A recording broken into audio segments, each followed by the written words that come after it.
Hi everyone, in this video we are going to learn properties of angles formed by parallel lines. So in primary school you would have learned the three properties: corresponding angles, alternate angles and interior angles. So let us review these three properties. This can be found on page 43 of your notes. Now, before we can look at how these properties are applied, we need to know what is a transversal. A transversal is a line that intersects two other lines. Now, in order for us to apply these three properties, the two parallel lines in the question must be cut by a transversal. So in this diagram, I have labeled the two parallel lines to be PQ and RS. Now, can you see that there is a line that cuts the two parallel lines? So the line I've highlighted in pink is called the transversal. So if the two parallel lines are cut by a transversal, then we can apply the three properties.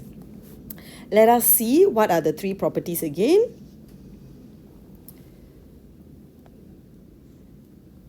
Now, let us look at this diagram. We have two parallel lines here, AB and CD.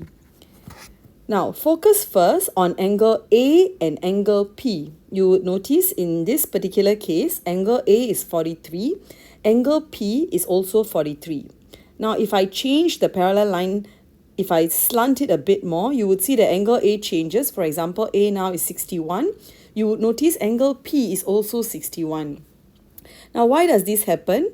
Because the angle A is actually telling you how much the line is tilted with respect to the transversal.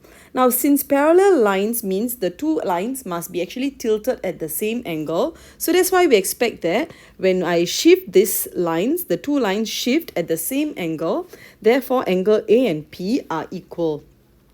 Now, angle A and P are equal. We call this particular property the property of corresponding angles. Now, the other two properties can actually be extended from this property. So you look at angle S. Angle S and P are adjacent angles on a straight line. So we would expect angle P and S to add up to 180 degrees.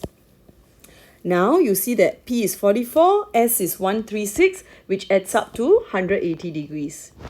Just now we discovered that A and P must be the same. Therefore, angle A and S would of course also add up to 180 degrees.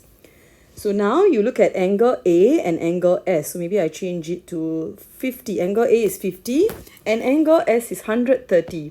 So you can see that the two angles add up to 180 degrees. Now, this particular property is called interior angles of parallel lines. Next, let us look at angle P and angle R. You can see that angle P and R are the same. Why? Because these two angles are vertically opposite angles. So P and R are both 50 degrees. Now, just now, we also concluded angle P and A must be the same. Now we conclude P and R must be the same. Therefore, A and R must be equal. So if I shift this, for example, if I leave it like this, A is 37. Can you see angle R is also 37? Now we call this property the alternate angles property. So let us summarize that on page 43 of our notes. Okay, you may want to pause the video here to take down the properties, but just to highlight some of the key features that we can look out for in order to use this property. Angle A and C, we call them corresponding angles, where PQ and RS are the parallel lines. Now, we need to mention which lines are parallel because in a particular question, there could be more than one pair of parallel lines. So to ensure clarity in our answer, we need to mention which two parallel lines we are looking at. Now, one way to remember corresponding angles is actually to look for the letter F. Okay, now you can see that it's doesn't really look like a letter F. It's more like an upside down reflected letter F. But in essence, these two angles would be the same. So if you can spot the letter F, where the two arms of the letter F are actually the parallel lines, then you would be able to use the corresponding angles property. Next, let us look at the next property, which is alternate angles property. Now, angle B and C are the same, and this is by alternate angle properties. Again, here I specify which two lines are parallel. Now, for alternate angle property, it's helpful for us to look for this letter Z. So you will notice that when I spot the letter Z, these two angles would be the same. So it's helpful to spot the letter Z to use alternate angles property.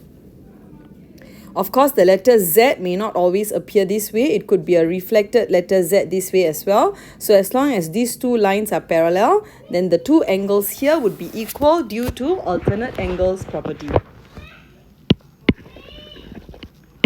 Next, let us look at interior angle properties.